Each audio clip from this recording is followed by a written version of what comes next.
시작하기 전에 퀴즈 하나를 내보겠습니다. 뭐 어려운 건 아니고요. 그리고 정답이 있는 것도 아니고 거의 제 주관적인 생각인 것 같습니다.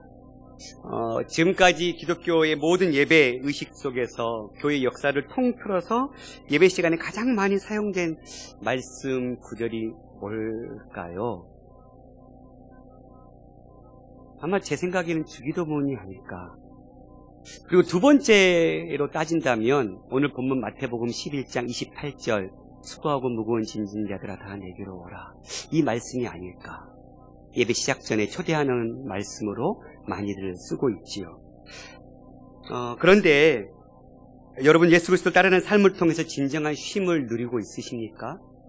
쉼은커녕 예수 그리스도를 따르는 삶이 어떤 종교적인 행위나 또는 공동체 안에서 봉사라는 이름으로 둔갑하여 수고하고 무거운 짐만 지고 있지는 않습니까? 오늘 말씀을 통해 진정한 쉼이 무엇이고 그 쉼이 어떻게 우리에게 전달되고 그 쉼 안에서 우리가 무엇을 해야 되는지 깨닫는 귀한 시간 되기를 소망합니다. 오늘 본문을 살피기 전에 11장, 나아가 12장까지의 문맥 구조를 좀 봤으면 좋겠습니다. 마태복음 5장에서 1장부터 4장까지는 예수 그리스도의 유년 시절부터 공생의 준비가 있었다면 5장에서 7장은 산상설교, 그리고 8장부터 9장은 여러 가지 기적들을 통해서 사건들을 보여줬고요. 그리고 10장에서는 제자들을 파송하면서 복음을 전하라고 말씀하셨습니다. 그리고 13장에서는 천국에 대한 비유가 있고 오늘 본문 11장, 12장에는 그렇게 제자들이 파송했고 예수 그리스도께서 복음을 전했던 그 복음에 대한 반응이 어떻게 나타났는지에 대한 말씀들을 우리에게 알려주고 있습니다.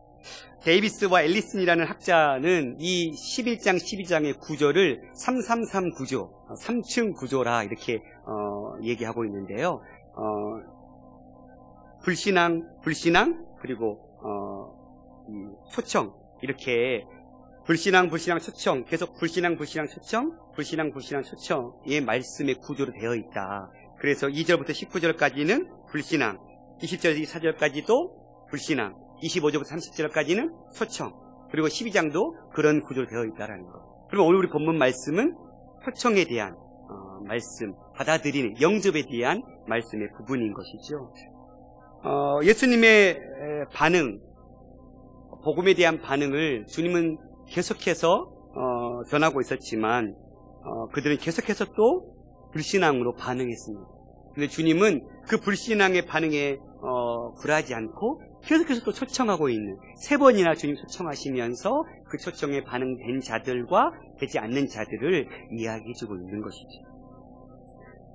그리고 끊임없이 반복되는 거절을 보여주고 있는 상황 속에서 가장 인상적인 한 비유를 통해서 보여주는 그림이 11장 16절에서 17절 같이 한번 읽어볼까요? 시작. 이 세대를 무엇으로 비유할까? 비유하건대 아이들이 장터에 앉아 제 동물을 불러 이르되 우리가 너희를 향하여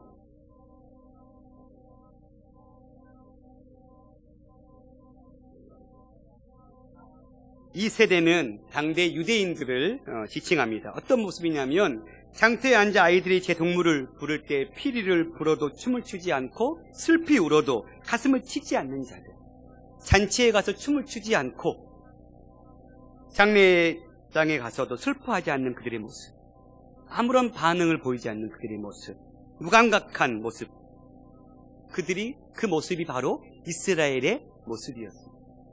그래서 그들은 세례 요한을 향해서 적대적인 반응을 보였죠. 그래서 세례 요한을 귀신 들었다고 취급했고 또 예수님 보고는 먹기를 탐하고 포도주를 즐기는 사람, 즉 술주정뱅이라고 평가절하했던 그들 모습.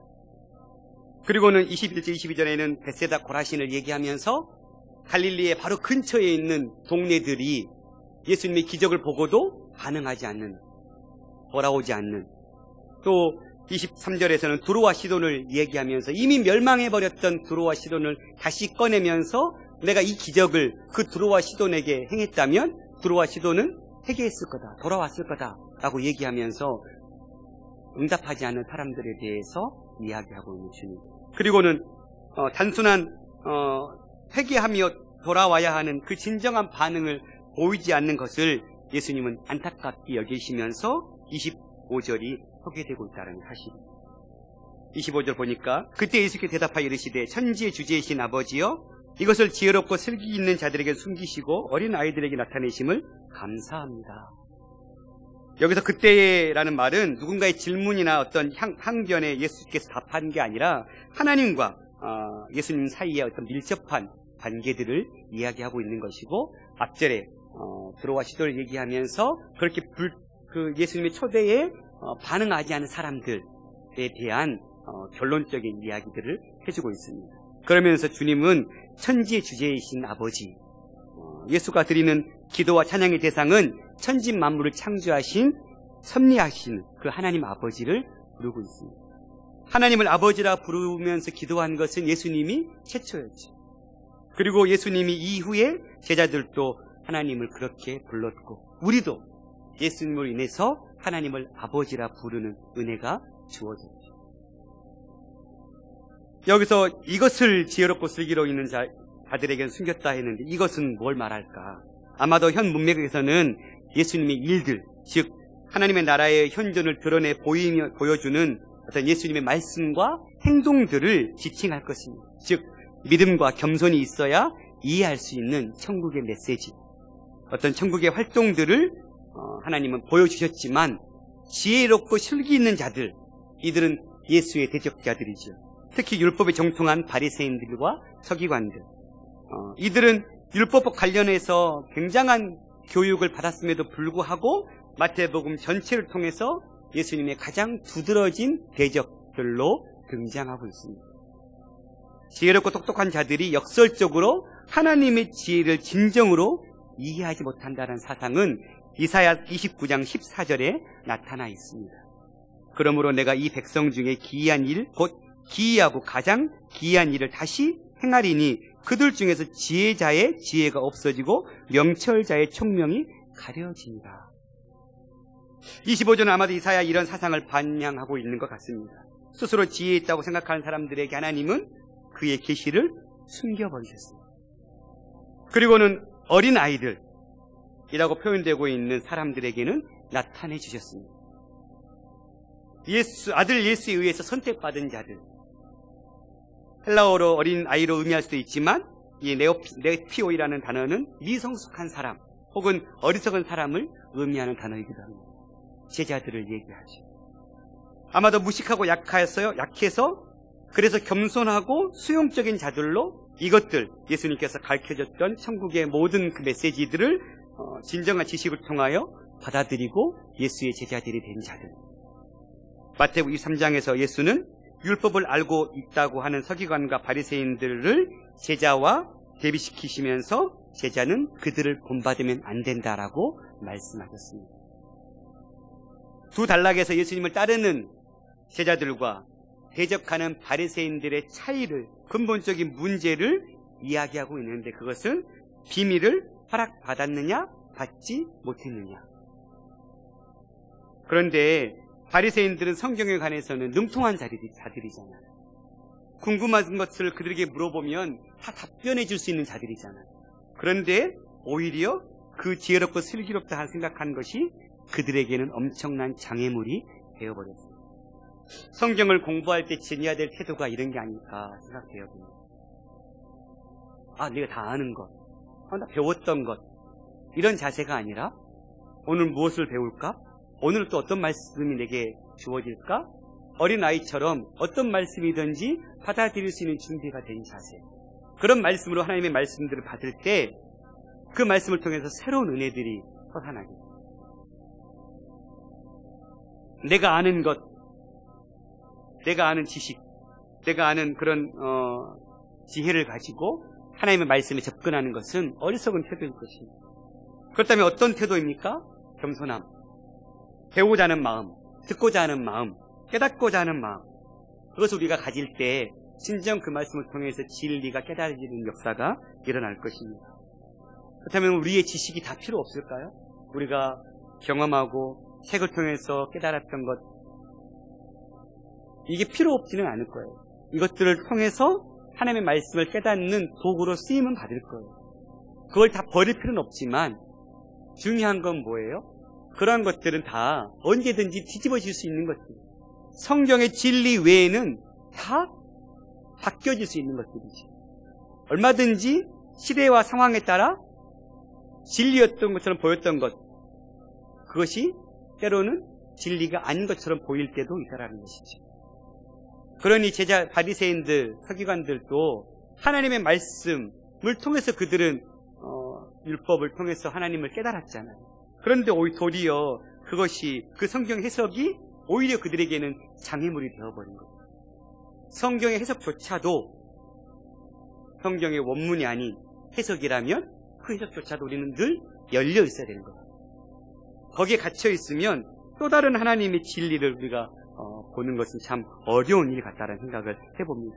메시아를 만날 때는 항상 어린아이 같은 그런 낮아짐, 겸손, 절대적인 신뢰로 나아갈 때 그 말씀을 통해서 깨달아지는 역사들이 일어날 것입니다. 배웠는데 되게 안타까운 건 우리 매일 거의 막 성경 공부가 있잖아요. 오전, 저녁, 토요일 아침, 새벽에도 있잖아요. 정말 대단하신데 거기에 이제 이렇게 초대하면 나 다 배웠어요. 이런 반응들을 보이시는 분들이 꽤 많아요. 저도 지금 또 학교 다니고 있거든요. 이제 한 학기 남았거든요. 끝나가는 게 너무 아쉽기도 하면서 끝나가는 게 또 시원하기도 해요. 그런데 다시 또 배울 때마다 새로워요. 어떤 면에서 성경은 정말 봐도 끝이 없는 것 같아요. 그런데 우리는 몇 개 배웠다고 다 배운 것 마냥 그런 태도로 취한다면 말씀을 통해서 우리가 어떤 진리를 깨달을 수 있을까, 그런 생각을 해봅니다. 주님은 그러면서 올소이다 26절에 이렇게 된 것이 아버지의 뜻이다. 지혜로운 자에게 감췄던 것도 어리석은 자들에게 보여준 것도 다 누구의 뜻입니까? 아버지의 뜻이라는 거예요. 주님은 그걸 아셨어요. 깨닫게 해서 돌아오게 하는 것도, 깨닫지 못하게 가리워서 돌아오지 못하는 것도 사람에게 있는 게 아니라 하나님의 손에 달려있다라는 거예요. 그게 아버지의 뜻이고, 이걸 헬라어 본문에 충실하게 번역하면 그렇습니다. 아버지, 내 아버지, 이렇게 된 것이 아버지의 뜻입니다. 이렇게 얘기할 수 있거든요. 그러니까 누구에게 계시를 하고 누구에게 감출 것이냐 하는 것은 전적으로 하나님의 뜻에 따라 일어나고 있다는 것을 주님은 이야기하고 있는 것입니다. 하나님의 계시가 우연한 것도 아니고 인간의 선택사항도 아님을 예수님은 분명하게 이야기하고 있습니다. 그렇다면 오늘 우리가 하나님의 전에 나와 있는 진리의 말씀을 깨달아서 주의 자녀의 자리에 나와 있는 것이 이게 은혜죠. 우리가 잘나서 깨달아서 온 게 아니라 하나님이 우리에게 그렇게 깨달아지도록 지혜를 주셨고 그 복음에 반응하는 믿음을 부어주신 것입니다. 그러니 이것이 은혜이고 이 자리에 있는 것이 축복인 것이죠.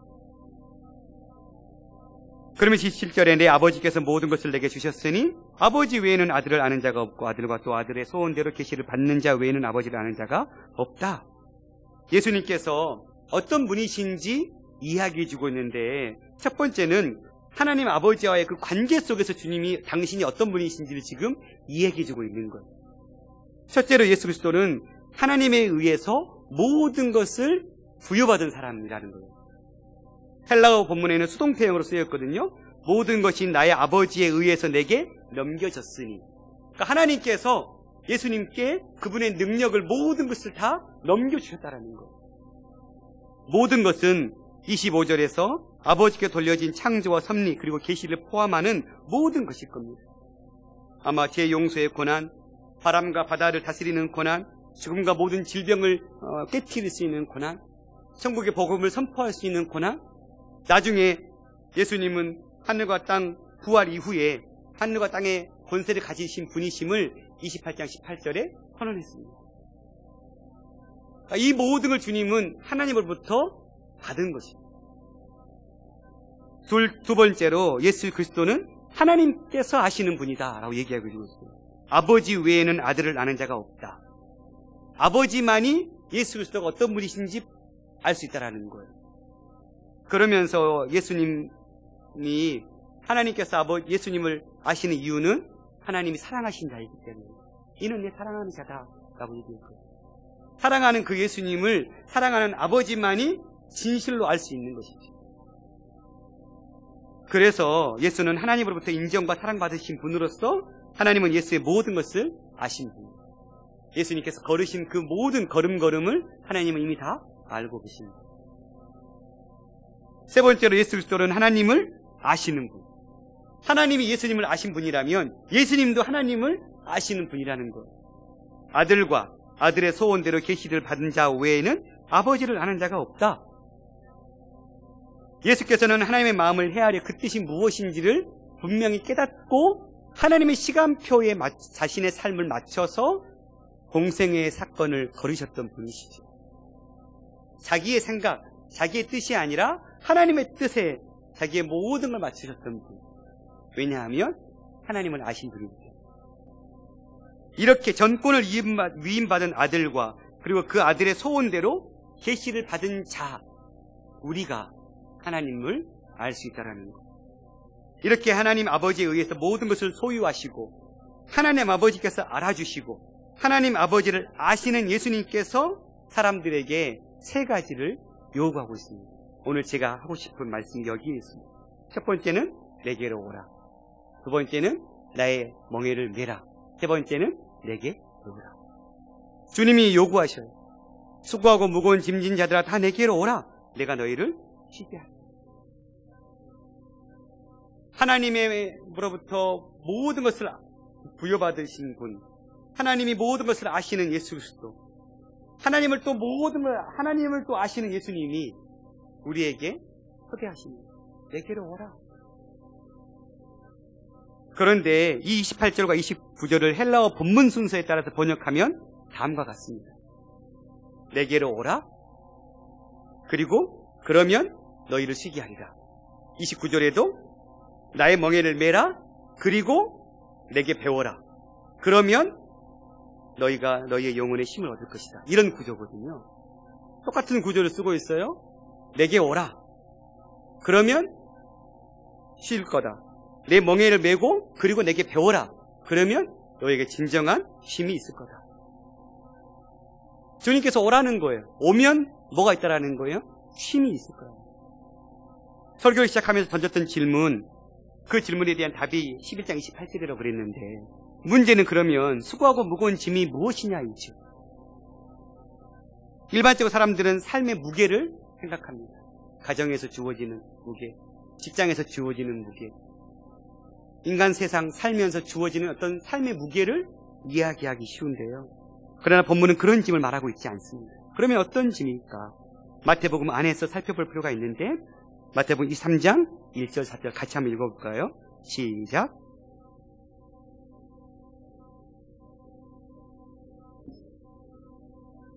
모세의 자리에 앉았으니 그러므로 무엇이든지 그들이 말하는 바는 행하고 지키되 그들이 하는 행위는 본받지 말라. 그들은 말만 하고 행하지 아니하며 또 무거운 짐을 묶어 사람의 어깨에 지우되 자기는 이것을 한 손가락으로도 움직이려 하지 아니하며. 서기관과 바리새인들이 무거운 짐을 묶어 사람들에게 지우고 있습니다. 이 짐은 바로 율법을 이야기합니다. 하나님의 말씀에 대한 그들의 규정, 613개의 규칙, 어떻게 하면 모세의 율법을 잘 지킬 수 있나 하면서 만들어낸 그들의 규정들, 그 짐이 너무 무거웠습니다. 그 규정이 머리카락 하나에 달린 어떤 산과 같다라는 표현을 쓰고 있습니다. 머리카락 하나에 하나가 달려있는, 그 얼마나 무거운 거예요. 그런 무거운 짐을 바리새인과 서기관들은 백성들에게 짊어지게 하고 있는 거예요. 바리새인들은 자랑스럽게 생각하나 일반 백성들은 그야말로 힘겨운 것들이었어요. 그런데 문제는 바리새인들이 손가락 하나 까딱하지 않는다는 것이 있는 것이죠.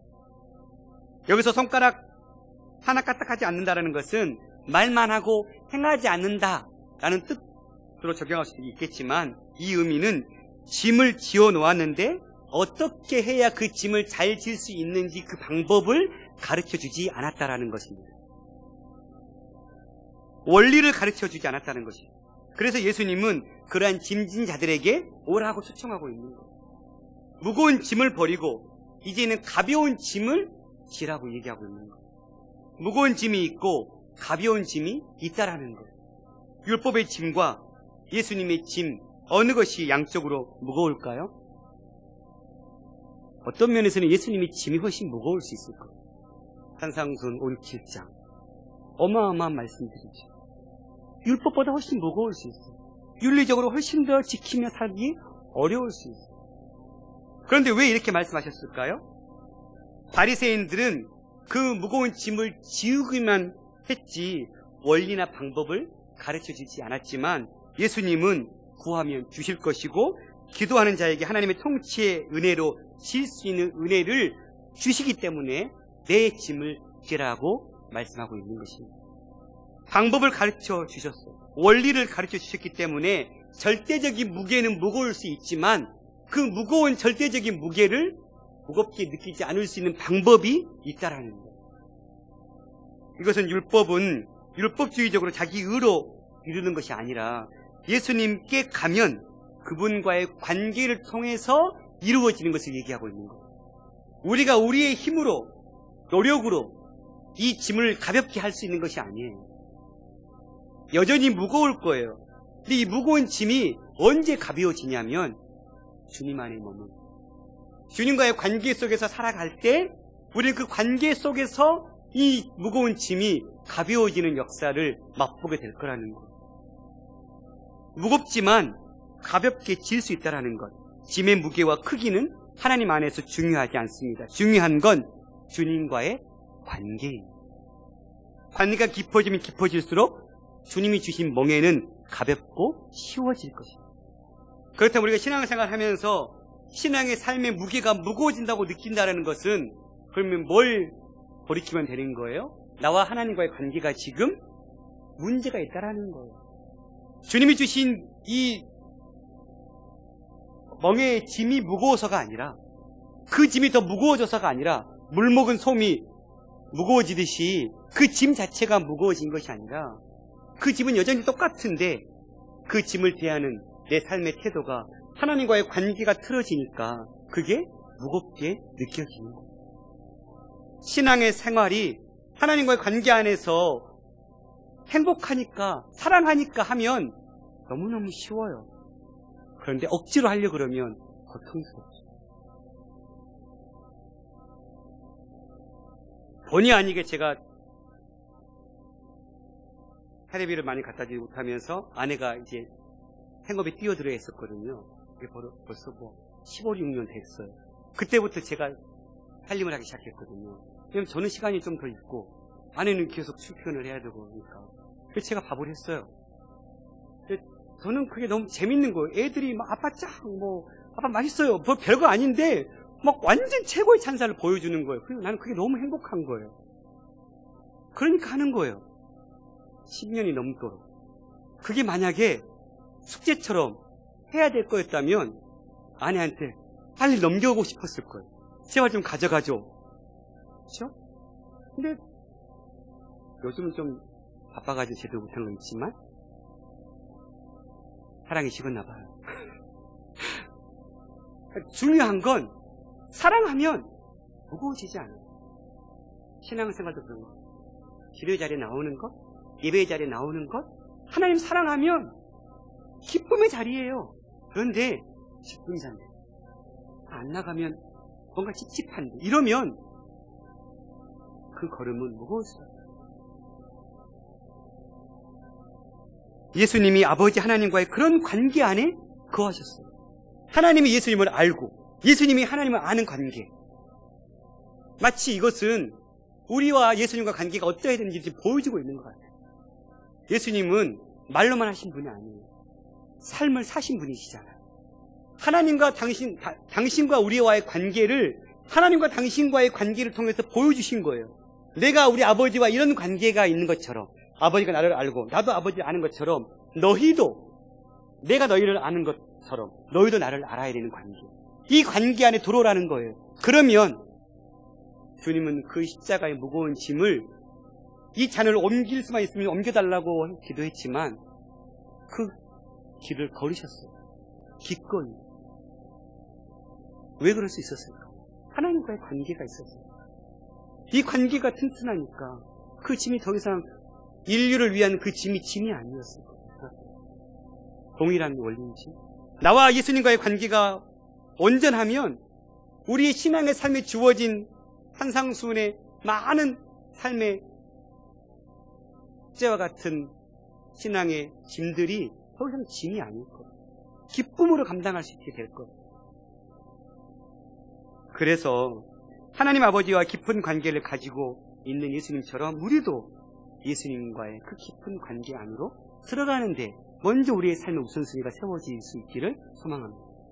이게 다 무너져 있는데 드러나는 신앙의 행위만 붙들고 있다면 이건 껍데기만 붙들고 있는 거예요.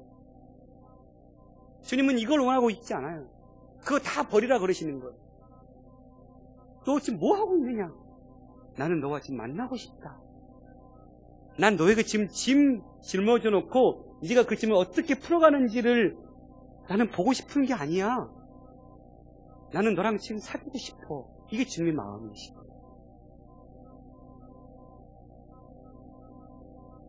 예수님이 하나님 아버지로부터 모든 것을 가지고 있기 때문에 사람들에게 주님을 힘을 줄 수 있는 분이십니다. 주님이 오라고 명령하신 것을 아까 봤던 세 가지 모든 걸 가지신 분, 하나님이 아시고 예수님이 하나님이 아시는 이 관계 속에서 설명해 주고 있거든요. 여러분 아무리 사랑해도 내게 능력이 없으면 힘이 없더라고요. 내가 내 자식을 사랑하지만 내 자식의 고통을 대신 짊어질 수가 없더라고요. 내가 내 자식의 위기 상황 속에서 대신 그 위기를 바꿀 수가 없더라고요. 내게는 그런 능력이 없어요. 그러나 사랑은 해요. 바꿔지고 싶은 마음은 구구절절이에요. 내가 대신 수술대에 가고 싶어요. 내가 대신 중환자실에 가고 싶었어요. 그런데 나는 그럴 능력이 안 돼요. 근데 주님은 그런 능력이 있으신 분이에요. 그런 분이 우리에게 오라는 거예요. 내가 너희를 쉬게 하겠다. 사실상 아무것도 가지지 못한 사람은 다른 사람을 위로할 수가 없어요. 죽은 자는 산 자를 위로할 수 없고 거지는 부자를 위로할 수 없어요. 지식이든 물질이든 지위든 충분하고 풍성하고 가지고 있는 사람이 다른 사람을 위로할 수 있는 것 같아요. 그렇지 못하면 위로라는 것은 말로만 그칠 때가 참 많이 있는 것 같아요. 예수님은 우리의 모든 문제를 해결하고도 남을 만한 충분한 능력을 갖고 계신 분이십니다. 그분이 우리에게 지금 오라는 것 뿐만 아니라 예수님은 하나님을 아시는 분이기 때문에 수고와 부담에 대한 그 부담에 고통하는 사람들에게 쉼을 줄 수 있기 때문에 그렇습니다. 나아가서 예수께서는 하나님을 아시기 때문에 사람들에게 진정한 안식을 줄 수 있기 때문에 오라는 것. 그렇다면 오늘 또 우리는 주님 앞에 나아가는 삶에 우리의 신앙의 초점을 맞출 수 있기를 바랍니다. 가장 우선순위 주님 앞에 나아가는 주님이 있는 곳, 주님을 만날 수 있는 곳, 그 자리에 나아가는 삶. 그것이 예배의 자리라면 예배 자리에, 그것이 개인의 삶의 가정이나 직장이나 어디든지 주님을 예배하고 만날 수 있는 그 자리에 우리가 최우선순위로 나가기 시작한다. 그 안에서 모든 것을 가지신 그 주님이 우리의 문제들을 해결해 주시는 역사들을, 우리의 무거운 짐을 가볍게 풀어주시는 그 은혜들을 경험하게 되는 역사들이 시작될 수 있습니다. 두 번째, 그 주님이 우리에게 멍에를 매라고 얘기하고 있습니다. 29절입니다. 사람들에게 힘을 주기 위해서 예수님이 멍에를 매라고 하십니다. 나의 멍에를 매라. 예수께서 사람들에게 수고와 부담을 없애기 위해 예수의 또 다른 멍에를 매라고 하시는데 언뜻 보면 말이 안 되는 것 같아 이상하게 들리는 말처럼 들립니다. 그냥 수고와 부담을 제거하는 것으로 끝내지 않고 또 다른 멍에를 매라고 하기 때문에 그렇죠. 그냥 하나님께서 아예 우리가 짊어질 멍에를 아예 없애줘 버리면 좋을 텐데 왜 주님은 우리에게 멍에를 매라고 하실까? 그러나 이 말씀을 잘 생각해 보면 깊이 있는 진리를 담고 있는 것 같아요. 휴식이라는 것이 아무것도 하지 않는 것이 아닙니다. 제가 지난주 월요일에 오랜만에 이제 학교가 방학해서 이제 월요일이 처음으로 쉬는 날이었거든요. 아내도 저에게 당신 오늘은 아무것도 하지 마. 푹 쉬어. 이렇게 하고 이제 출근하고. 그래, 아무것도 안 할 거야. 일부러 안 할 거야. 근데 그것도 못할 짓이에요. 새벽 끝나면 운전하고 가가지고 밤 9시까지 공부하다가 이게 오는 습관을 또 그걸 석 달 동안 하다가 안 하니까 이게 뭔가 이렇게 꿈이 쑤시는 거예요. 잠을 자고 싶은데 잠을 자면서도 왠지 죄책감 같은 느낌. 왜냐하면 휴식이라는 것은 정리하던 것과 다른 어떤 것을 할 때 생기는 것 같아요. 진정한 휴식은. 다른 말로 하면 노동하는 사람은 운동을 통해서 휴식하는 것이지. 축구 선수가 열심히 축구했어요. 근데 어떻게 휴식해요? 또 다른 족구나 또 다른 어떤 수영이나 골프, 다른 운동들을 통해서 자기의 피곤한 몸을 풀어내잖아요. 마치 또 다른 걸 통해서 진정한 휴식을 얻는 것. 인생의 수고와 부담을 벗는 방식은 예수의 멍에와 짐을 지는 것이라는 거예요. 그러면 예수의 멍에는 어떤 성격을 가지고 있을까? 예수님께서는 30절에 왜냐하면 나의 멍에는 쉽고 내 짐은 가볍기 때문이다. 이렇게 얘기합니다. 멍에와 짐이 유대교에서 모세의 율법을 의미한다면 그와 대조되는 예수의 멍에와 짐은 상상설교 같은 예수의 가르침과 그에 따르는 삶을 말하지만 그것을 실천하고 살아가는 것이 힘들지만 그러나 주님 안에서 기독론적인 차원 안에서 이해하면 영원히 우리와 함께 계시는 예수 그리스도 안에서 거할 때 그 멍에는 쉽고 그 짐은 가볍게 될 것입니다. 그러니 그 가벼운 짐을 매라는 거예요. 그냥 짐이 아니라 예수님 안에서 짊어지는 짐, 예수님 안에서 짊어지는 멍에를 매라는 거예요. 그러므로 본 단락에서 초대는 결국 예수 그리스도 안에 있으라, 그 안에 머물라라는 초대라고 할 수 있는 것입니다. 예수의 멍에가 쉽고 예수의 짐이 가벼운 이유는 그것을 통해서 즐거움과 기쁨을 주기 때문입니다. 어제 2박 3일로 딸이 지리산을 등산하고 오늘 왔어요. 녹초가 돼가지고. 근데 너무 재밌었다라는 거예요. 근데 만약에 학생들에게 숙제로 야, 산 올라갔다 와 하면 어떨 것 같아요? 굉장히 힘들게 올라갔다 오겠죠. 그러나 그게 마치 사랑하는 친구들과 재미있게 여행처럼 갔다 올라온다면 마음 다를 거예요. 그러니까 수업으로 따지면 귀찮겠지만 여행으로 따지면 굉장히 즐거운 일. 마치 이런 비유를 해볼 수 있어요. 예수님과의 친밀한 관계 속에서 거하면 예수님의 멍에와 짐은 가벼워집니다. 예수의 멍에와 그 짐을 지으면 참 휴식이 주어지는 놀라운 아이러니와 같은 일들이 시작된다는 거예요. 그리스도 안에서 멍에와 짐을 매는 저와 여러분이 될 수 있기를 소망합니다. 우리가 그냥 그 멍에 매려고 수고하고 애쓴다면 얼마나 참 좋겠어요. 그런 짐이 아니라 주님 안에서 짊어지는, 주님과의 그 관계 속에서 짊어지는 멍에와 짐. 세 번째로는 내게 배우라고 얘기하고 있는데, 이 배운다라는 만다노라는 단어가 마음을 어떤 것에 향하게 하다, 이런 뜻에서 익숙해지다, 경험하다, 알게 되다, 이해되다, 이런 말씀이거든요. 여기서 배우라는 것은 그냥 머리로 지식으로 배우라는 게 아니에요. 인격적인 관계 속에서 깨닫는 걸 얘기하고 있는 거예요. 그러니 쉼을 주기 위해서 주님은 나에게 배우라고 얘기하고 있는데, 그 배우라는 것은 머리로 배우라는 게 아니에요. 나와 함께 거하면서 부딪히고 함께 울고 함께 웃으면서 몸으로 부딪히면서 주님과 그 교제 속에서 배우라는 것. 사람으로부터 배우는 것도 휴식이 된다면 예수께로부터 배우는 것은 얼마나 큰 휴식이 되겠습니까? 배운다라는 것 정말 발전이 있고 기쁨되고 흥분되는 것 같아요. 신학교를 졸업하고 신대원을 졸업했는데도 또 가서 공부하니까 또 배울 게 또 있는 거예요. 그냥 배우는 것뿐만 아니라 동기들과 함께 설거지하고 청소하고 큐티 나눔하면서 얻어지는 유익이 너무 큰 거예요. 너무너무 행복했어요. 작년 1년 기숙사 생활하면서 공부했던 시간이, 올해 1년은 올해 이 한 학기 너무 힘들었어요. 사역하고 쉬는 월요일날 가서 계속 손만 듣고 있어요. 처음엔 졸음하고 싸우느니라고 꼬집고 이렇게 서 있고 난리가 아니었거든요. 그래도 배우는 게 행복이었어요. 하물며 세상에서 배우는 것도 이럴 텐데 주님과 함께 동행하면서 배우는 것, 습득하게 되는 것, 알게 되는 것, 깨닫게 되는 그 즐거움이 얼마나 클까요? 사랑하는 성도 여러분, 말씀을 마치겠습니다. 우리가 신앙생활을 하는 것 한번 점검해 봤으면 좋겠어요. 그리고 왜 이 자리에 나오는가? 왜 새벽 기도를 그렇게 나오시는가? 왜 기도의 자리에 그렇게 나오시는가? 왜 매주일 예배를 받지 않기 위해서 그렇게 수고하시는가? 무엇 때문인가? 직분 때문인가요?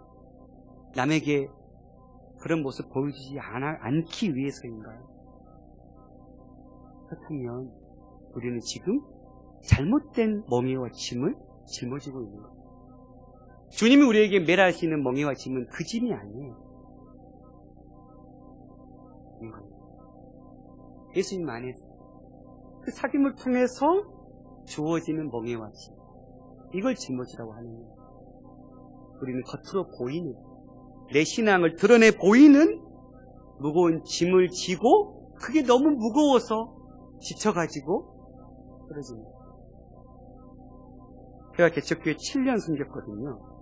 그리고 성인들 교회를 11년째 이제 성동교회 연결되어서 지금 섬기고 있는데 6년 때까지는 잘 버텼어요. 너무너무 어려웠지만 7년째 되는 때는 너무너무 힘들더라고요. 정말 예배가 괴로움이었어요. 앞에서 찬송하는 게 즐거움이 사라져버리는 거. 그래가 이제는 더 이상 안 되겠다. 떠날 때가 됐나 보다. 내가 이 교회를 위해서 헌신하는 건 여기까지인가 보다. 그런 찰나에 이제 인도 교회에서 콜링이 왔거든요. 그래서 덥석 물었죠. 그리고 지금 11년째인데요. 아직까지는 떠날 때는 아닌 것 같아요. 왜 그럴까요? 아직도 저에게는 예배의 은혜가 있어요. 아직도 말씀의 은혜가 있어요. 제가 첫 1년은 파주에서 서울까지 왔거든요. 아내랑 둘이 다시 파주로 돌아가는 길이 부흥회였어요. 목사님 말씀 들고 어떻게 살아가야 되는지, 어떻게 해야 이 가정 안에서 이 말씀대로 살 수 있을지 서로 토론하면서 갔거든요. 그러니까 1시간이 금방금방 갔어요. 근데 이게 너무 힘든 거예요. 그러니까 우리 이사하자. 무리하게 이제. 여전히 지금 그 은혜가 흘러가고 있어요. 근데 이게 아마 멈춰진다면 이제 갈 때가 된 거겠죠. 마치 하나님과의 우리와의 관계가 이거 같아요. 예수님 사랑하는 게 너무 좋고 너무 감격스러워서 주님을 위해서 사랑하니까 일하고 사랑하니까 섬기고 사랑하니까 기도하고 사랑하니까 예배하는 것, 이 우선순위가 우리에게 흐트러지지 않기를 원하는 거예요. 보여주기 위해서 감당해야 되니까, 직분자면 당연히 해야 되니까 의뢰것이 아니에요. 그거 다 버려버리고 진짜 오늘 내가 주님 사랑하는가, 내가 진짜 사랑해서 이 자리에 나왔는가, 내가 하나님 앞에 사랑해서 헌금하는가, 내가 지금 사랑해서 정말 주님 앞에 이 헌신을 하고 있는가, 찬양대를 서고 교사를 하고 찬양 봉사를 하고 내가 이웃을 섬기고 내가 내 부모를 존경하고 내 자식을 사랑하고 이 모든 게 다 하나님과 나와의 관계가 세워지는 것이 우선순위일 수 있습니다. 우리 주님이 우리에게 초대하고 있습니다. 내게 와라. 내 멍에를 베라.